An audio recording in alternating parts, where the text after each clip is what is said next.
Os irmãos podem assentar-se.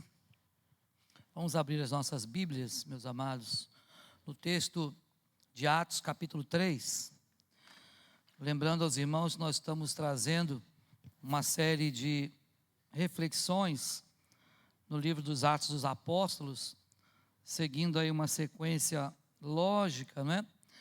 E hoje falaremos um pouquinho de Atos, capítulo 3. Como esse texto é um texto que tem uma quantidade razoavelmente pequena de versículos, vamos ler esse texto, tá bom? Vai colocar ali para nós, ok? Vamos ter ali, a versão da Bíblia King James. Quero lembrar os irmãos que nesta versão tem algumas palavras ali mais explicadinhas. Por exemplo, no texto da nossa Bíblia, na versão que você tem na sua mão, que é a versão Almeida, Revista e Atualizada, o texto começa dizendo: Pedro e João subiram ao templo para a oração da hora nona. E muitas pessoas já ficam se perguntando, mas qual era a hora nona? Então ali na Bíblia King James você vai saber qual é essa hora, né? Já fazendo aí o cálculo para o horário que nós temos na atualidade, que era o mesmo horário naquela época, evidentemente. Então vamos ler nesta versão, Bíblia King James. Os irmãos poderão acompanhar ou na sua Bíblia para comparar as diferenças, que também isso é importante, ou para você também acompanhar ali no telão, para também estar lendo junto comigo. Certa ocasião, Pedro e João estavam subindo ao templo na hora da oração, isto é, às 3 horas da tarde. E aconteceu que um homem aleijado de nascença estava sendo carregado para um dos portões do templo, chamado Portão Formoso. Todos os dias o colocavam ali para pedir esmolas aos que entravam no templo. Quando viu que Pedro e João iam entrar no templo, pediu que lhe dessem um donativo. Fixando nele o olhar, Pedro, em companhia de João, disse: olha para nós. E o homem olhou para eles com atenção, na expectativa de receber deles alguma ajuda. Então afirmou-lhe Pedro: não possuo prata nem ouro, mas o que tenho, isto te dou. Em nome de Jesus Cristo, o Nazareno, ergue-te e anda. E segurando-o pela mão direita, ajudou-o a levantar-se, e naquele mesmo instante, os pés e tornozelos do homem ficaram firmes. E de um salto pôs-se em pé e começou a andar. Logo em seguida, entrou com eles no pátio do templo, andando, saltando e louvando a Deus. Quando todo o povo o viu andando e adorando a Deus, reconheceu que era ele, aquele mesmo homem que estivera prostrado junto ao portão formoso do templo. E ficaram plenos de temor e perplexidade com o que lhe acontecera. Apegando-se o mendigo a Pedro e João, todo o povo correu maravilhado para junto deles, no lugar chamado Pórtico de Salomão. Ao perceber isto, Pedro exclamou ao povo: varões de Israel, por que vos admirais a respeito disso? Por que estáis olhando para nós, como se tivéssemos feito este homem andar por nosso próprio poder ou santidade?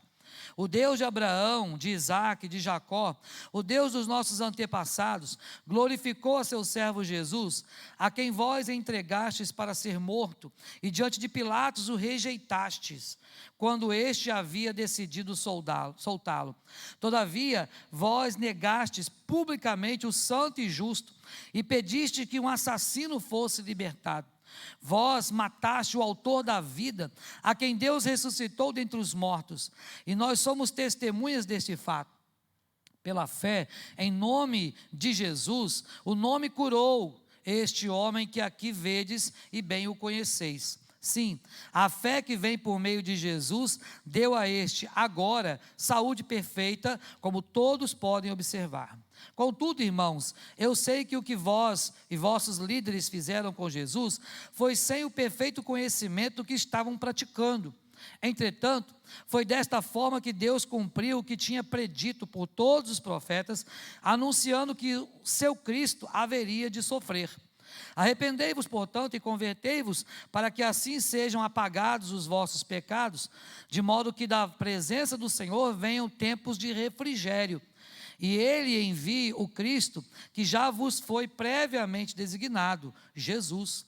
É necessário que Jesus permaneça no céu até que chegue o tempo em que Deus restaurará todas as coisas, conforme já decretou há muito tempo, por intermédio dos seus santos profetas. Porquanto declarou Moisés: o Senhor Deus levantará dentre vossos irmãos um profeta como eu, a ele ouvireis em tudo o que vos ordenar. E acontecerá que toda pessoa que não ouvir esse profeta será exterminada dentre o povo. Em verdade, todos os profetas de Samuel em diante, um por um, pregaram e predisseram estes dias. E vós sois os herdeiros dos profetas e da aliança que Deus estabeleceu com os vossos antepassados. Ele declarou a Abraão: por meio da sua descendência, todos os povos da terra serão abençoados.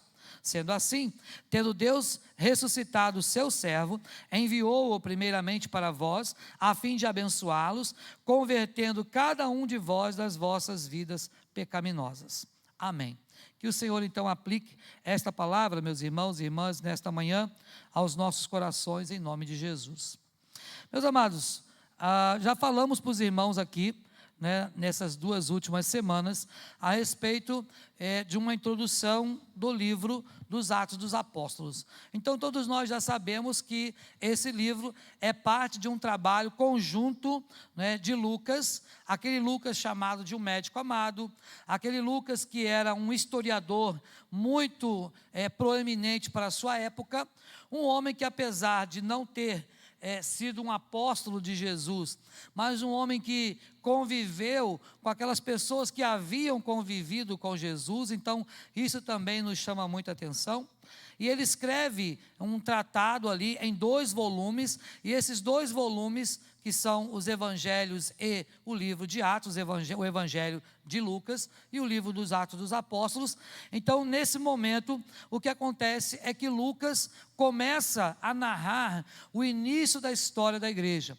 Então, Atos dos Apóstolos é também chamado por alguns estudiosos de Atos do Espírito Santo, ou também de Atos de Pedro e Paulo, porque Atos dos Apóstolos fala basicamente do trajeto ou da trajetória de Jesus através agora da igreja. Não mais Jesus em figura humana, mas Jesus agora em forma de Espírito Santo, atuando na igreja, atuando também nos seus servos chamados Pedro, Paulo e tantos outros que ele havia deixado naquele tempo para a continuidade da sua história.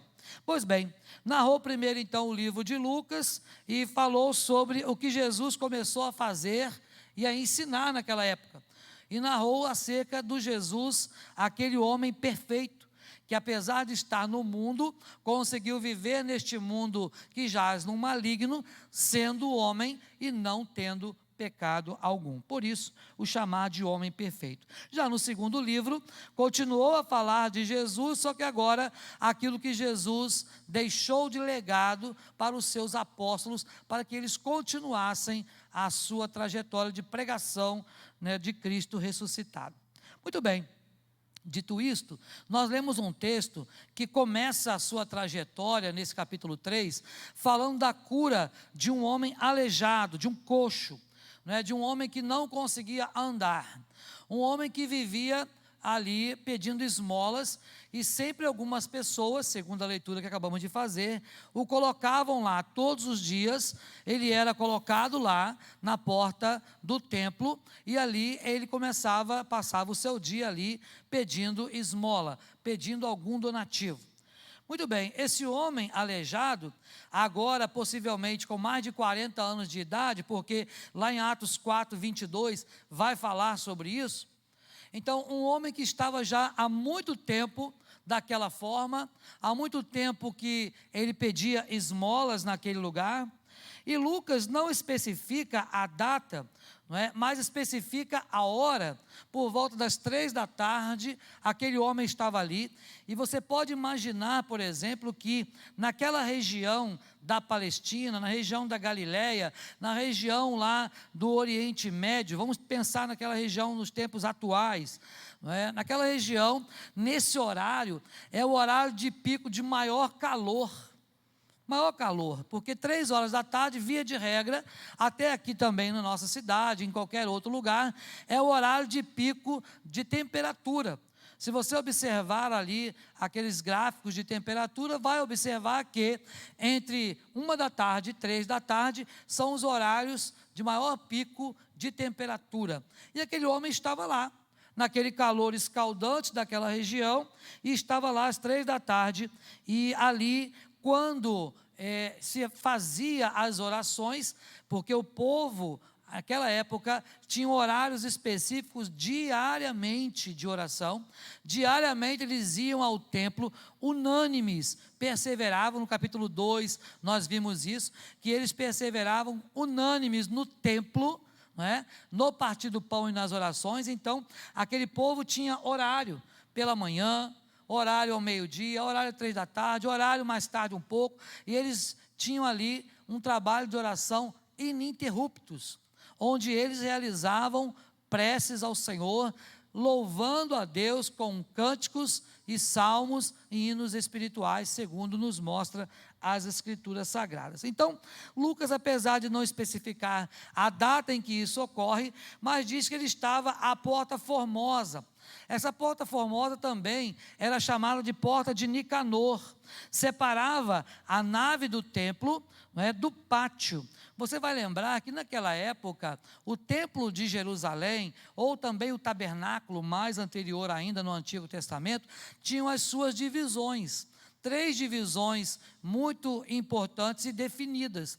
Havia o local chamado Santo dos Santos, havia o local chamado Lugar Santo, e havia o local chamado Átrio. Então essas divisões eram importantes, por quê? Porque o povo ficava no átrio, fora, na verdade, da parte principal do templo, porque lá na época dos sacerdotes, somente os sacerdotes podiam ficar no lugar santo, ou somente o sumo sacerdote poderia adentrar o santo dos santos. Então, o povo ficava do lado de fora. E agora, já de forma diferenciada, porque Jesus já havia morrido, Jesus já havia ressuscitado, então agora o véu do templo já não existia mais. O véu da separação já não havia mais, e aquele povo podia agora ir ao templo, e todos estavam juntos no templo agora. Agora o templo era um lugar onde todos ficavam juntos, porque não havia mais separação.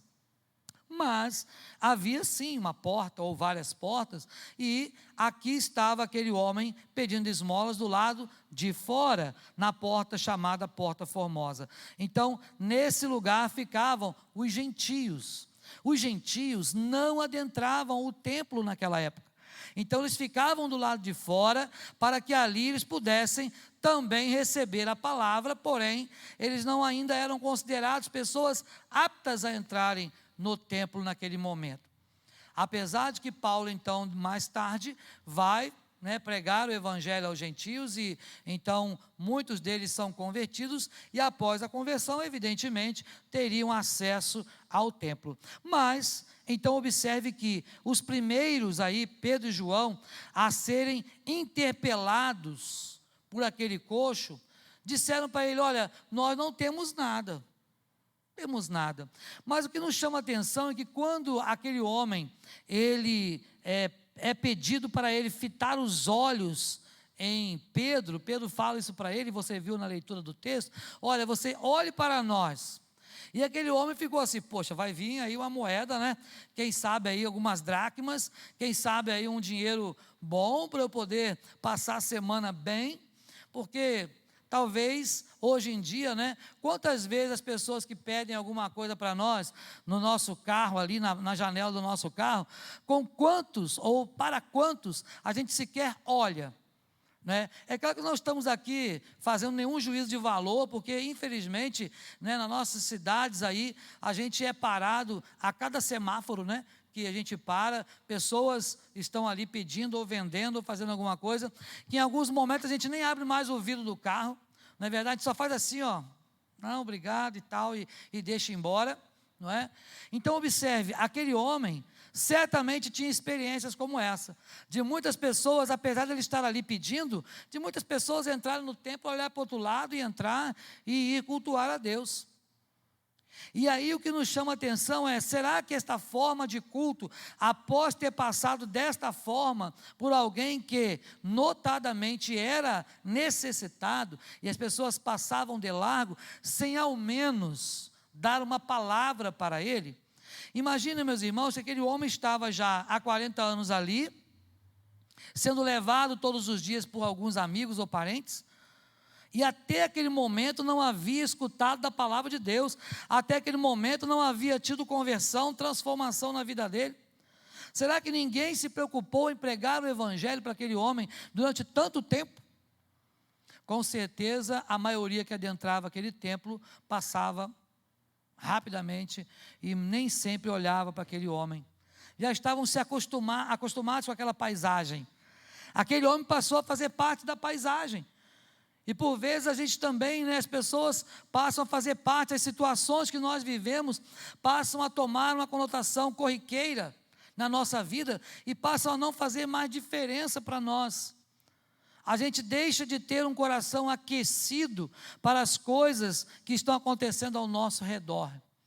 É bem verdade, meus irmãos, que o mundo ele jaz no maligno e há pessoas tentando extorquir o outro a todo momento, há pessoas mercadejando a palavra de Deus a todo momento, há pessoas que simplesmente querem explorar a fé dos outros e a caridade dos outros. Isso acontece o tempo todo, mas também é verdade de que Deus nos chamou para fazer diferença. Também é verdade que Deus nos chamou para ser sal da terra e luz do mundo. Também é verdade que Deus nos chamou para exercer o ministério da misericórdia. Isso não é fácil nos dias de hoje, quando nós precisamos estar fazendo julgamentos, sendo entre o que é realmente verdadeiro e o que não é verdadeiro, e isto é muito difícil. Pois bem, aqueles dois servos de Deus adentraram o santuário, mas enquanto estavam entrando, a gente observa que aquele homem estava implorando que lhe dessem uma esmola. No capítulo 3, a parte B, ele implora por algum donativo, por alguma esmola, e Pedro então diz, olhe para nós, olhe bem para nós. E aquele homem criou então uma expectativa, Criou uma expectativa. E uma lição eu quero tirar logo nesse primeiro momento aqui desse texto para nós.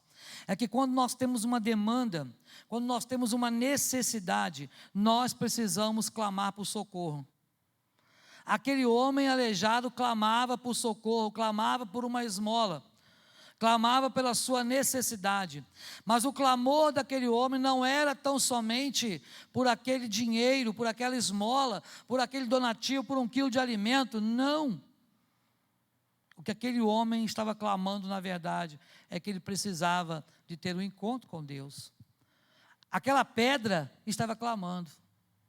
Por que eu estou me referindo àquela pedra? Os irmãos sabem muito bem que quando a igreja se cala, as pedras clamariam, e aquela pedra estava clamando, porque quantos passavam por aquele homem, certamente podemos afirmar isso, porque eram quase 40 anos, quantos passaram por aquele homem, e não tiveram coragem de dizer assim, olha, eu não tenho prata, nem ouro, mas o que eu tenho, eu te dou, levanta, toma o teu leito e anda.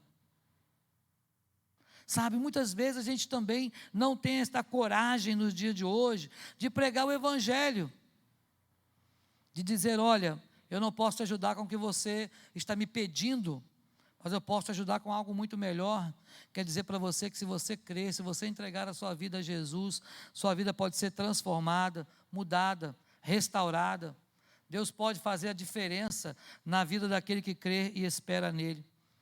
Mas uma outra coisa que nos chama a atenção está no versículo 4 que nós lemos, quando Pedro, fitando juntamente com João, fala para ele, olha para nós. Mas a primeira coisa aqui é, eles olharam para aquele homem. Primeira coisa que acontece aqui, depois do pedido daquele homem, é que eles olharam para ele. Meus irmãos, aqui nesse texto, nós somos encorajados a também olhar para a necessidade do outro.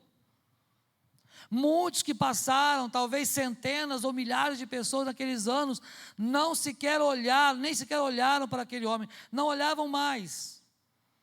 Mas quando Pedro e João, eles entram, eles vão fitá-lo, eles vão olhar para ele, eles vão entender a necessidade. Esse olhar aqui, esse fitando-o, não é simplesmente assim, ó, eu dei uma olhadinha de relance e passei. Não. É fitando, é olhando a sua necessidade, é observando, é tendo compaixão.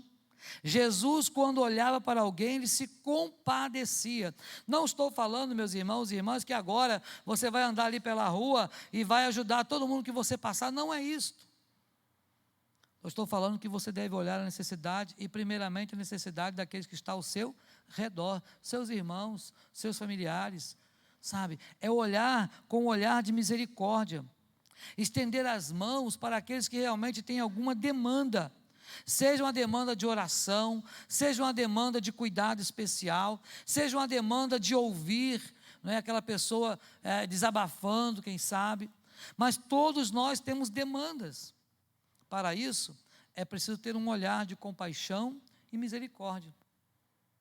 Pedro e João tinham esse olhar. Aprenderam com Jesus, aprenderam nos 3 anos de ministério de Jesus, aprenderam a olhar para as pessoas e se compadecer delas. Foi fácil para eles? Não, mas eles tiveram que aprender. Outra coisa também que nos chama a atenção estão nos versículos 6 e 7. Devemos estar prontos a oferecer a melhor solução para os problemas da sociedade. Qual é a melhor solução para os problemas da nossa sociedade? É o governo? É um novo presidente, qualquer que seja ele? É um novo governador, qualquer que seja ele? É uma polícia que venha a ser eficaz? Ou um serviço social de qualidade? Não, sabe? O que nós podemos oferecer de melhor para a nossa sociedade é Jesus. É Jesus. Feliz a nação cujo Deus é o Senhor. Mas para isso, nós precisamos estar intimamente ligados ao Pai. Para poder, nesses momentos que você observar alguma coisa, você ter condições de oferecer a melhor solução, Cristo. Pedro e João tinham intimidade com Jesus, tinham intimidade com Deus. Agora haviam recebido o Espírito Santo. E agora, eles quando olham para aquela situação, eles então oferecem para aquele homem aquilo que até então ninguém havia lhe oferecido. Talvez muitos deram esmolas, porque senão ele não ficaria ali todos esses anos, né? Alguma esmola certamente as pessoas davam para ele. Mas agora, naquele momento, Pedro e João ofereceram para ele algo que ninguém ainda havia oferecido. Ofereceram para ele uma vida transformada. Ofereceram para ele uma mudança, uma restauração. Não somente a cura. A cura foi um detalhe, né, que Deus fez na vida daquele homem. Mas o que mais importante Deus fez foi mostrar para ele que o nome dele estava escrito no livro da vida. Foi trazer fé ao coração daquele homem e ele passou a seguir a Pedro e a João, servindo ao Senhor. Precisamos conhecer a palavra, precisamos estar cheios do Espírito Santo para poder fazer isso também com as pessoas que vêm até nós, com as pessoas que estão ao nosso redor, com a nossa família, familiares não crentes ou até crentes, mas que talvez estejam vivendo uma vida que não tenha agradado ao Senhor. E você poder com autoridade, com amor e misericórdia, também pregar o Evangelho para esses, mostrando a verdadeira vontade do Senhor, né, que é a nossa santificação, segundo Paulo disse lá aos Tessalonicenses. Esta é a vontade de Deus, a vossa santificação. Então é preciso pregar a santificação a todo custo. Mas também então, para nós fecharmos esse capítulo, nós vemos aqui que a partir aí do versículo de número 11, vamos ver que o pórtico de Salomão, alguns dados são interessantes, né? O pórtico de Salomão era uma cobertura apoiada em grandes colunas que era construída no pátio do templo.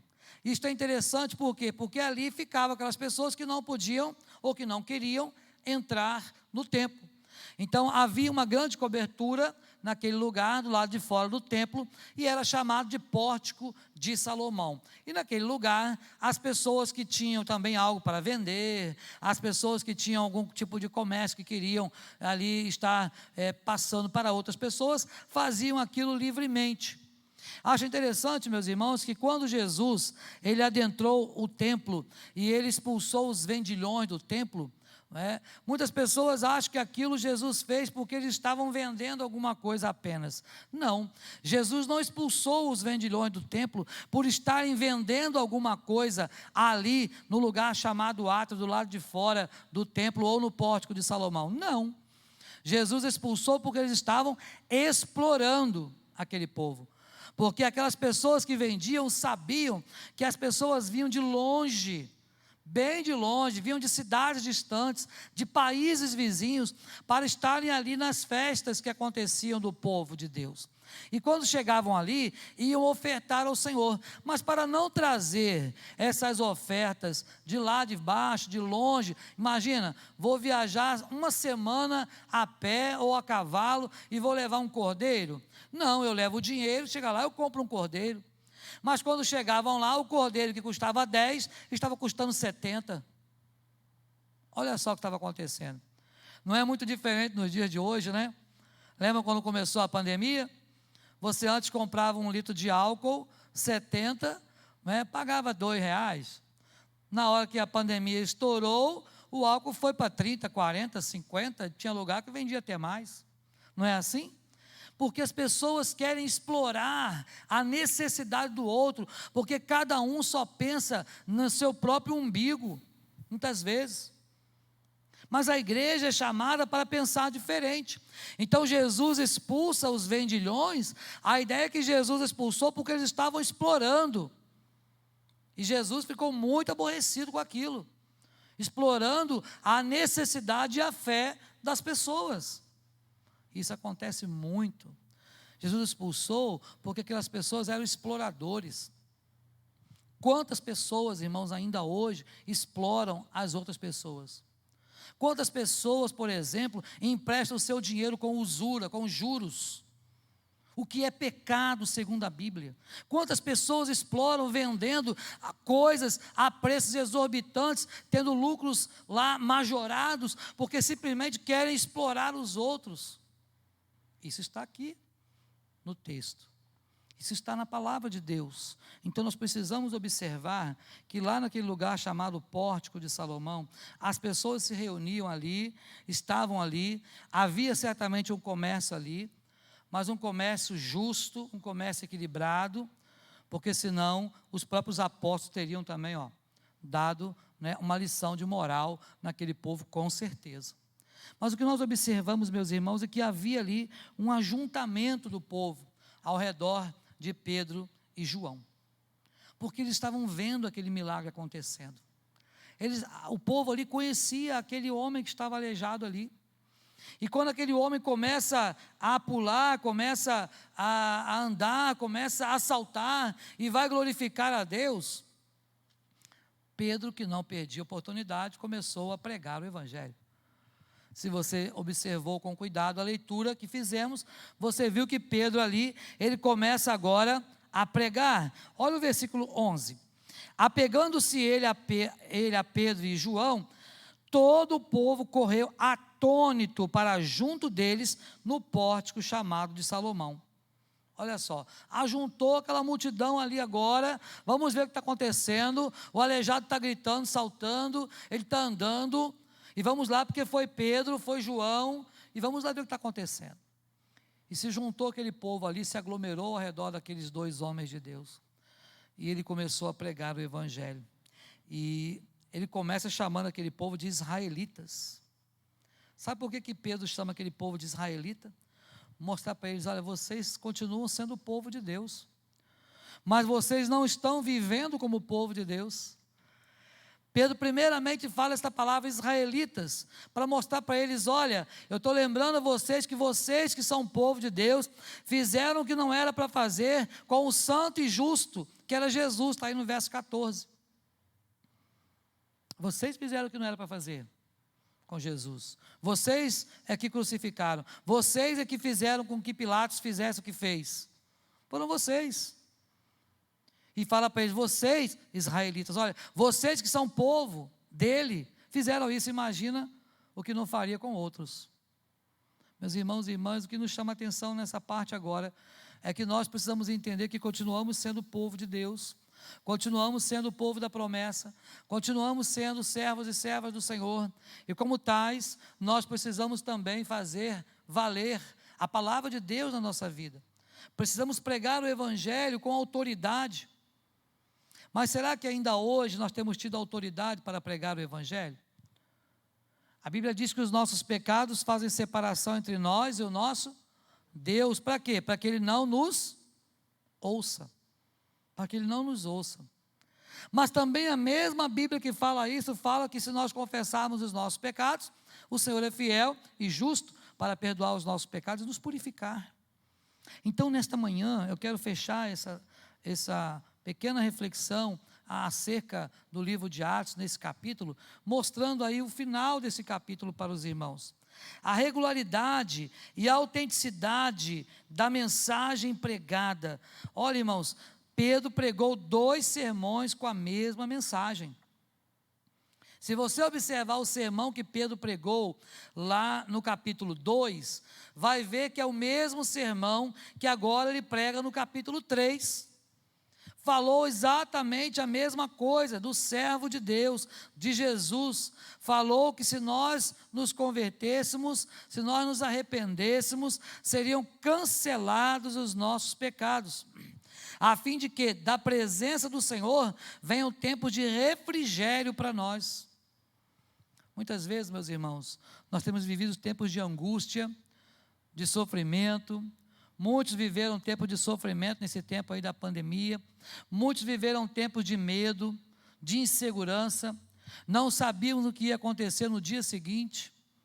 O medo tomou conta de muita gente. E isso não é anormal, porque nós somos humanos. Mas aqui, olha o que o Senhor fala através de Pedro. Versículo 19.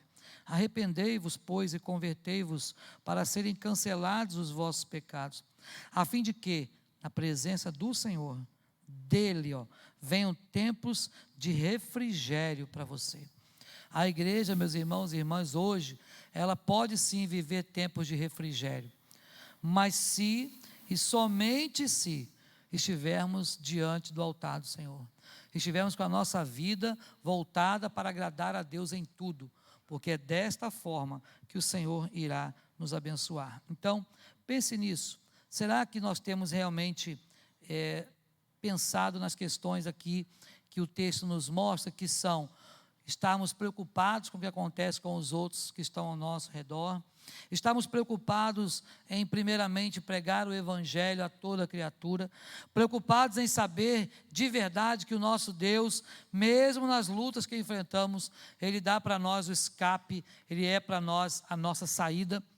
Se nós estivermos vivendo assim, nós estaremos fazendo aquilo que agrada ao Senhor.